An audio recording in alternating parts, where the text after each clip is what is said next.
आपले 788 किलोमीटर झालेले आहे. म्हणजे पुण्यावरनं निघाल्यापासून मंदिराच्या मागच्या साईडला रूम बुक केलेला आहे आणि जे चार्जेस आहेत ते तुम्ही ग्रुपने आलात फिरायला तर तुम्हाला 300 ते 400 रुपयामध्ये तुम्हाला या ठिकाणी रूम मिळून जाईल. हे आहे ओंकारेश्वराचं मंदिर. इथं आपल्याला दर्शन घ्यायचं आहे. त्याच्यानंतर आपल्याला जायचं आहे ममलेश्वर. ज्यावेळेस आपण ओंकारेश्वरला येतो त्यावेळेस ममलेश्वराचं पण दर्शन घेऊन जायचं, म्हणजे ज्योतिर्लिंगाचा लाभ आपल्याला होतो असं म्हणतात. हे आपलं सामान आहे बघा. हे पूर्ण बिस्लरीचं बॉक्स घेतलेलं येताना. त्यातल्या निम्म्या बिस्लरी संपलेली आहेत.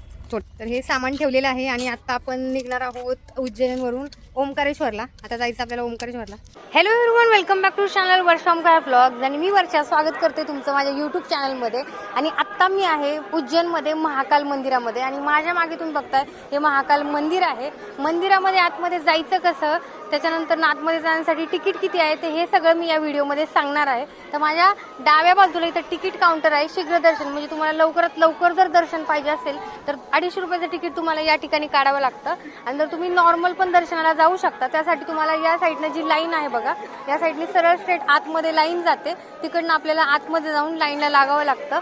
शीघ्र दर्शन घेतलं तर तुमचं एक अर्ध्या ते 1 तासामध्ये होऊन जातं जर गर्दी असेल तर, नाहीतर 20 ते 30 मिनिटामध्ये तुमचं शीघ्र दर्शन पण होऊन जातं. जरी तुम्ही नॉर्मल लाईनला लागलात, जर तुम्ही सकाळी अर्ली मॉर्निंग दर्शनासाठी आलात तर नॉर्मल लाईनमध्ये जरी तुम्ही थांबलात तरी तुमचं दर्शन लवकर होतं. आणि माझ्या या साईडला ही जी लाईन दिसते आता, ही लाईन पूर्ण रिकामी आहे. मी तुम्हाला रात्रीचं सगळं फुटेज दाखवणार आहे. रात्रीची ही जी लाईन आहे ही पूर्णपणे आपल्याला भरलेली दिसते, कारण की यामध्ये भस्म आरतीसाठी तिकीट काढण्यासाठी ही जी लाईन असते ही आहे. आपण भस्म आरतीसाठी ऑनलाईन सुद्धा तिकीट बुक करू शकतो. ऑनलाईन तिकीट कमी आहे, पण त्यासाठी तुम्हाला प्री बुकिंगने तिकीट हे बुक करावं लागतं. जर तुम्हाला इथे येऊन भस्म आरतीचं तिकीट बुक करायचं असेल तर तुम्ही या ठिकाणी येऊन सुद्धा बुक करू शकता, पण त्यासाठी तुम्हाला 2 दिवस काय वेट करावं लागतं. आज जवळजवळ 3 दिवस झालं मी उज्जैनमध्ये आहे. मला इकडनं जाऊ पण वाटत नाही. अतिशय सुंदर असं दर्शन माझं महाकाल जे आहे महादेवांचं असं अतिशय सुंदर असं दर्शन झालेलं आहे. त्याच्यानंतर आपण भस्म आरती सुद्धा घेतलेली आहे आणि आज माझा 3रा दिवस आहे उज्जैनमधला. सो मला खूप असा छान प्रकारे आनंद होत आहे. तुम्ही पण नक्की उज्जैनला या.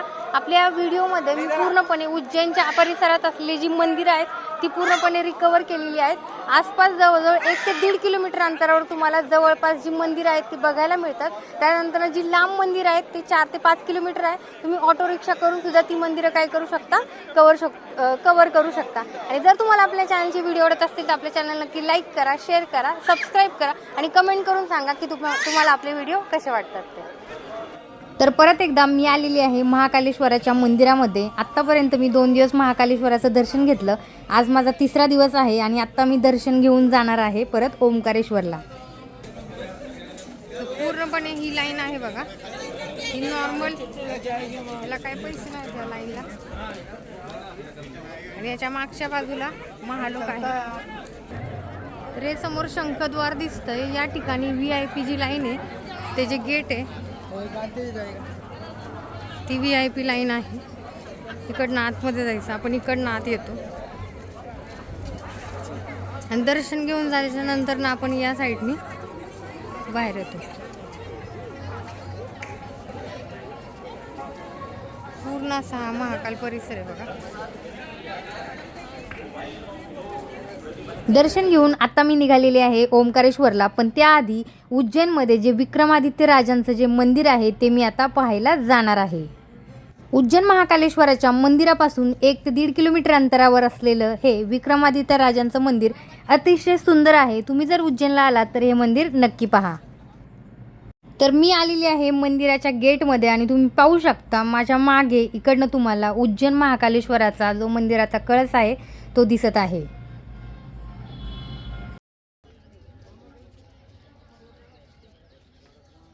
विक्रमादित्य हा उज्जैनचा राजा होता. आपल्या बुद्धी, शौर्य आणि उदारतेसाठी तो प्रसिद्ध होता. त्याने संपूर्ण आशियावर आपले राज्य केले होते. तो एक क्षत्रिय सम्राट होता. त्याच्या वडिलांचे नाव गर्दभिल्ला होते. सम्राट विक्रमादित्यने शकोचा पराभव केला. त्याचे शौर्य पाहून त्यांना महान सम्राट म्हटले गेले आणि एकूण 14 भारतीय राजांना त्यांच्या नावाची पदवी देण्यात आली. विक्रमादित्य ही पदवी नंतरच्या भारतीय इतिहासात इतर प्रकारे राजांना प्राप्त झाली. त्यापैकी गुप्त सम्राट चंद्रगुप्त दुसरा आणि सम्राट हेमचंद्र विक्रमादित्य उल्लेखनीय आहे. राजा विक्रमादित्य हे नाव विक्रम आणि आदित्य यांच्या संयोगातून आले. ज्याचा अर्थ पराक्रमाचा सूर्य किंवा सूर्यासारखा पराक्रमी असा होतो. विक्रम आणि वेताळ या गोष्टी आपण लहानपणी खूप ऐकल्या असतील. तोच हा राजा विक्रमादित्य. तसेच शनीची साडेसाती हा खडतर प्रकार अनेकांनी अनुभवला असेल. या विक्रमादित्य राजाला त्याच्या साडेसातीमध्ये शनिदेवाने कसे छळले होते याचे वर्णन ज्यांनी शनी महात्म्य स्रोत वाचले आहे त्यांना माहीत असेल. उज्जैन ही महाकालेश्वर महादेवाची नगरी आहे. तसेच येथे शक्तिपीठ हरिसिद्धी मंदिर देखील आहे. या मंदिराजवळच राजा विक्रमादित्याचे मंदिर आहे. हे मंदिर 500 वर्ष जुने असल्याचे सांगितले जाते. या मंदिराबद्दल तसेच पराक्रमी राजा विक्रमादित्यबद्दल अनेक कथा सांगितल्या जातात. देशभरातून भाविक या राजाच्या दर्शनाला येतात. दर चैत्री पाडव्याला म्हणजेच गुढीपाडव्याला या विक्रमादित्य राजाला 56 भोग नैवेद्य दाखवला जातो. कारण याच राजाने देवी देवतांना 56 भोग नैवेद्य दाखविण्याची प्रथा सुरू केली होती. विक्रमादित्याच्या दर्शनाने ग्रहपीडा नाहीशी होते असा विश्वास आहे.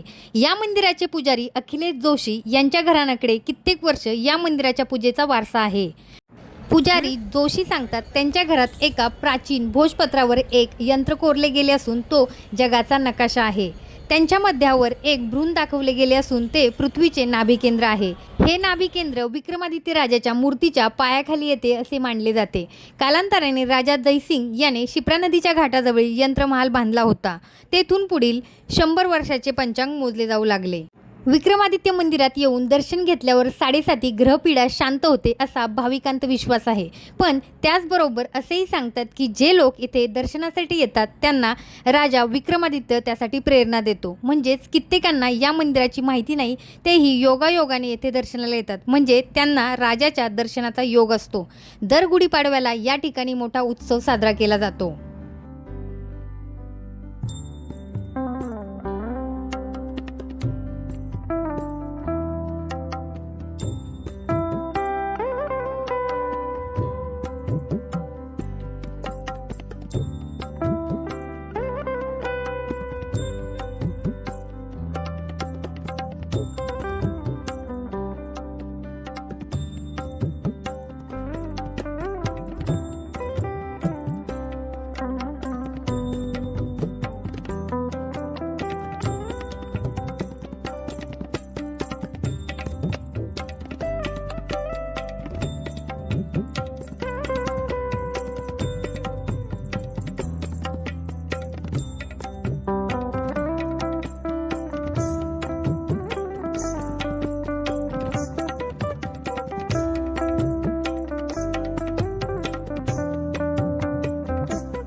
तर अशा प्रकारे आपण उज्जैनमधील विक्रमादित्य मंदिराची माहिती घेतली. तुम्हाला ही माहिती कशी वाटली मला नक्की कमेंट करून सांगा. आणि तुम्ही जर कधी उज्जैनला आलात तर या ठिकाणाला, या विक्रमादित्य मंदिराला नक्की भेट द्या. अतिशय सुंदर असं मंदिर आहे. आणि आजचा माझा उज्जैनचा प्रवास मी इथंच थांबवते. आणि इथून पुढचा जो प्रवास आहे तो असणार आहे ओंकारेश्वराचा. तो व्लॉग तुम्ही नक्की पहा. आणि इथून पाठीमागचे जे पण काही उज्जैनचे व्लॉग आहेत ते पण तुम्ही नक्की पहा. तर हे आपलं सामान आहे बघा. हे पूर्ण बिस्लरीचं बॉक्स घेतलेलं येताना. त्यातल्या निम्म्या बिस्लरी संपलेल्या आहेत. छोट्या बॉटल घेतलेल्या एवढ्या ह्या. तर आत्ता उज्जैनमधून निघण्याचा प्रवास सुरू झाला. थोडंसं वाईट वाटतंय मनाला माझ्या. ठेवलेलं आहे. आणि आत्ता आपण निघणार आहोत उज्जैनवरून ओंकारेश्वरला. आता जायचं आपल्याला ओंकारेश्वरला. तर सामान विमान ठेवलेलं आहे. भव्य असं पार्किंग आहे बघा. या ठिकाणी तुम्ही गाडी पार्क वगैरे करू शकता. सो मस्तपैकी. आणि आजचा तुम्हाला व्हिडिओ कसा वाटला मला नक्की कमेंट करून सांगा. जय महाकाल. जय महाकाल.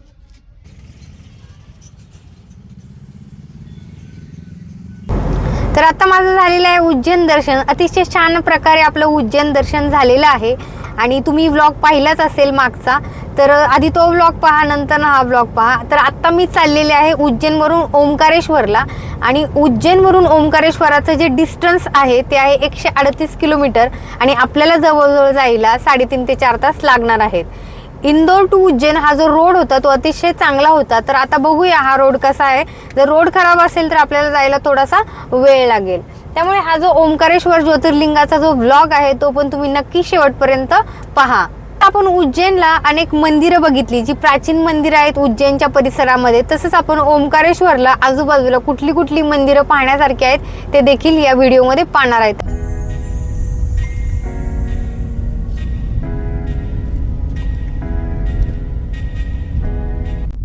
तर आता आपण पोहोचलोय अर्ध्यापर्यंत, म्हणजे अजून आपल्याला जवळजवळ 1 तास 53 मिनिट दाखवत आहेत, आणि रस्ता खूप बारीक आहे त्याच्यामुळे वेळ लागतोय, आणि मध्ये मध्ये रस्त्याचं कन्स्ट्रक्शनचं काम चालू आहे त्याच्यामुळे आपल्याला जरा वेळ लागतोय. तर तुम्हाला मी रस्ता दाखवते बघा. तर असा हा छोटा रस्ता आहे. आधी हायवेला मोठा रस्ता होता, पण हा असा छोटा रस्ता असल्यामुळे आपल्याला जरा वेळ लागतोय. तर 6:30 पर्यंत आपण पोहोचू ओंकारेश्वर मध्ये. तर बघू आपल्याला किती वेळ लागतोय ते. आणि आता सध्या खूप भूक लागलेली आहे, कारण की आपण सकाळपासून जेवलेलं नाही. असंच इकडचं तिकडचं काही ना काहीतरी नाश्ता वगैरे करतोय आपण. तर कुठं काय असेल आता चहासाठी आपण थांबूयात.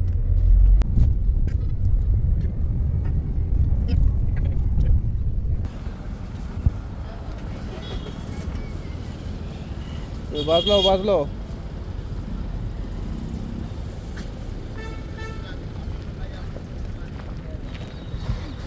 आता आपण माकडांना द्राक्ष दिलेली आहे.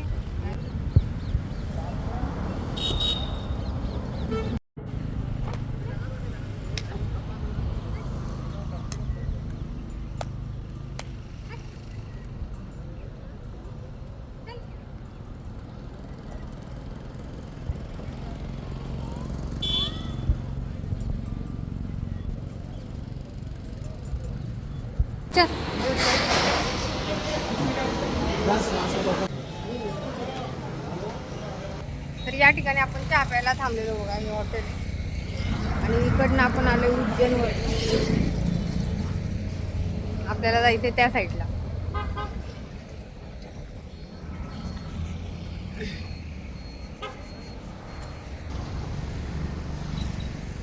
तर आमचा जवळजवळ 700 किलोमीटर प्रवास झालाय ना, बरोबर ओमकार? किती किलोमीटर झालाय? 700. आम्ही पुण्यावरनं निघालेलो, आणि आता 12 ज्योतिर्लिंगापैकी 2 म्हणजे एक उज्जैन आहे ते केलंय, आणि आता आपण चाललेलो आहे ओंकारेश्वरला. रोड ट्रिप आहे आपली, आणि आता बघूयात आपले किती किलोमीटर झालेले आहेत.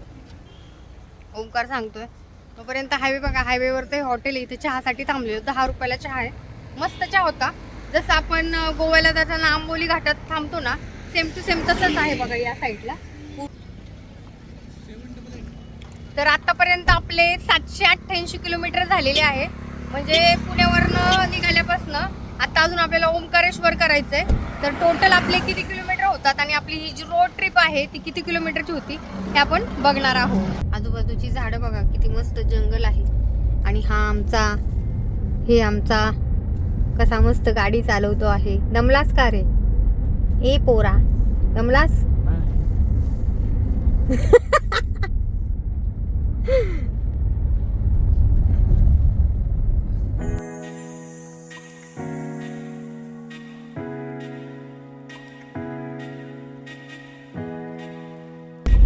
तर मस्तचा सनसेट आता आपल्याला दिसणार आहे बघा, छान. आणि जंगल आहे, जसं भीमाशंकरचं जंगल आहे, पण भीमाशंकरचं जंगल जरा जास्त डेन्स फॉरेस्ट आहे, घनदाट असं आहे. पण इकडचं मला काही दिसत नाहीये. मे बी पावसाळ्यात ते एकदम हिरवगार या साईडचं पण वातावरण दिसत असणार आहे. तो मस्त असा रोड आहे बघा, छान.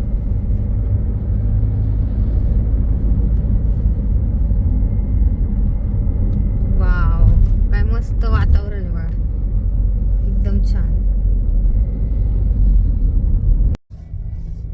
तर अजून आपल्याला जायचं आहे 46 किलोमीटर, आणि 46 किलोमीटरला जवळजवळ 1.5 तास दाखवतोय, कारण की हा जो रोड आहे तो पूर्ण घाटामधला आहे, त्याच्यामुळं थोडासा वेळ लागतोय आपल्याला ओंकारेश्वरला पोहोचायला. जमला का रे ओंकार गाडी चालवून? काय बोलतच नाही. पुढे फक्त 12 किलोमीटर आहे. आपण 20 मिनिटांमध्ये त्या ठिकाणी पोहोचू. तर फायनली आपण नर्मदा नदीच्या वेशीमध्ये प्रवेश केलेला आहे, पावन नगरीमध्ये. या तिकीट घ्या. तर आत्ता वाजले संध्याकाळचे 7:30 आणि मी पोहोचले आहे ओंकारेश्वरला. तर माझ्या मागच्या बाजूला तुम्ही पाहता या ठिकाणी मंदिर आहे आणि अजून आपण रूम कुठेही बघितलेलं नाही आहे. आता मी पाहणार आहे इथं जवळ आसपास कुठे रिजनेबल रेटमध्ये आपल्याला 2 दिवस राहण्यासाठी रूम मिळेल.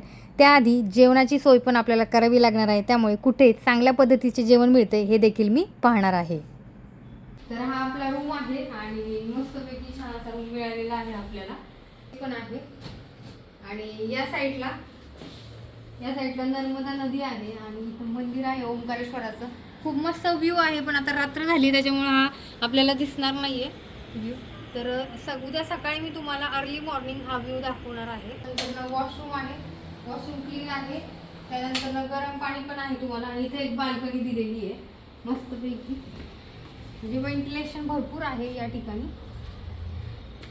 उज्जैनमध्ये काय होतं की गर्दी खूप होती, त्याच्यामुळे मंदिरांच्या आजूबाजूला व्हेंटिलेशन नव्हतं. पण या साईडला आपण थोडंसं मंदिराच्या मागच्या साईडला रूम बुक केलेला आहे आणि याचे चार्जेस आहेत ते 1200 ते 1500 पर्यंत असतात. तुम्ही बार्गेनिंग करू शकता. आणि जर तुम्ही धर्मशाळेमध्ये जर तुम्हाला राहायचं, म्हणजे जर तुम्ही ग्रुपने आलात फिरायला, तर तुम्हाला 300 ते 400 रुपयामध्ये तुम्हाला या ठिकाणी रूम मिळून जाईल. आणि जर तुम्ही ग्रुपने असाल तर 1000 रुपयामध्ये 5-4 लोक तुम्ही एक साथ राहू शकता. आणि ती जी धर्मशाळा आहे ती मंदिराच्या समोर आहे, त्याच्यामुळे जर तुम्ही ग्रुपने येणार असाल तुम्हाला ते नक्कीच परवडतं. तर आता रूममध्ये आपण आलेलो आहे. आता सगळं सामान वगैरे ठेवायचं आणि आता इथं जेवण वगैरे कुठं चांगलं मिळतंय ते मला बघायचं आहे, कारण की मला माहीत नाही. कारण की मेन जे मार्केट आहे ते खूप वरती आहे आणि तिकडनं आपण जवळजवळ अर्धा किलोमीटर खाली चालत आलेलो आहे नर्मदा नदीच्या काठी. तर मग चला, तर मग आता मी तुम्हाला दाखवते या ठिकाणी जेवण कुठं चांगलं मिळतंय. तर आता हा व्हिडिओ तुम्ही नक्की कंटिन्यू करा.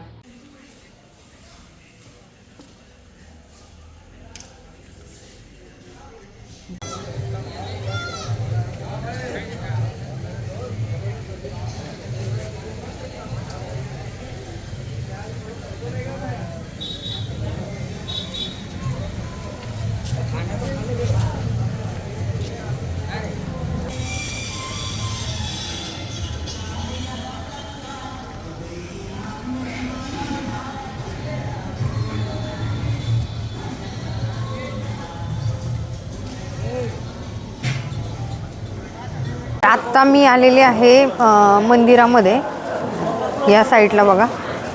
आणि उद्या पण मी येणार आहे, पण आता आपण लवकर आल्यामुळं एक थोडासा मंदिर कसं दिसतं काय दिसतं त्यासाठी आज आपण बघणार आहोत.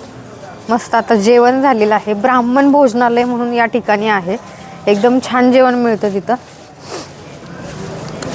तर या साईडला हा ब्रिज आहे आणि ही आहे नर्मदा नदी बघा. आणि या साईडने आपण बोटीने पण येऊ शकतो. तर उद्या मी तुम्हाला सगळं पूर्ण डिटेलमध्ये दाखवणार आहे. आणि या ठिकाणी जो ब्रिज दिसतोय समोर हे आहे ओंकारेश्वराचं मंदिर. इथं आपल्याला दर्शन घ्यायचं आहे. त्याच्यानंतर आपल्याला जायचं आहे ममलेश्वर. ज्यावेळेस आपण ओंकारेश्वरला येतो त्यावेळेस ममलेश्वराचं पण दर्शन घेऊन जायचं, म्हणजे ज्योतिर्लिंगाचा लाभ आपल्याला होतो असं म्हणतात. तर ही खाली दिसते बघा, ही नर्मदा नदी आहे. तर हे मंदिर जर बघितलं तर इतकं सुंदर असं मंदिर दिसतं बघा. पूर्ण मंदिराचं जे प्रतिबिंब आहे ते पाण्यामध्ये पडलेलं आहे बघा, मस्त एकदम छान. तर आत्ता मी आहे ओंकारेश्वर ज्योतिर्लिंगाच्या एक्झॅक्टली पुढे आणि माझ्या मागे बघताय बघा तुम्ही हे आहे ओंकारेश्वर ज्योतिर्लिंग. आणि माझ्या मागे ही नदी आहे नर्मदा नदी. आणि त्यानंतर त्याच्या बाजूला जे डॅम आहे बघा ते नर्मदा डॅम आहे. मस्तपैकी मला असं वाटतं 26 जानेवारीच्या निमित्तानं हा जो कलर दिसतोय बघा डॅमला, जी लाईटिंग केलेली आहे ऑरेंज कलर, त्याच्यानंतर व्हाईट, त्यानंतर ग्रीन, खूप सुंदर असं दिसतंय बघा. आणि पूर्ण त्याचं प्रतिबिंब पाण्यामध्ये पडतंय. तर खूप सुंदर असं ज्योतिर्लिंग आपल्याला या ठिकाणी पाहायला मिळतं. तर सकाळी 5 ते 5:30ला या ठिकाणी आरती असते. त्याच्यानंतरनं आरतीनंतरनं जलाभिषेक पण होतो, तर तो पण आपण घेणार आहोत. तर या ठिकाणी तुम्ही बघताय बघा, गर्दी अजिबात नाही आहे. जर उज्जैनमध्ये आपण होतो त्यावेळेस रात्रीची पण प्रचंड अशी गर्दी होती, तर या ठिकाणी काहीच गर्दी नाही आहे. तर मी आतमध्ये जाऊन बघणार आहे, मला उद्यासाठी जलाभिषेकचा जो टाईम आहे तो किती आहे, त्याच्यानंतर आरती किती वाजता आहे काय ते आपण तिथं जाऊन विचारूयात आणि मग बाकीची इन्फॉर्मेशन मी तुम्हाला नंतर देते. तुम्ही ब्लॉग कंटिन्यू करा.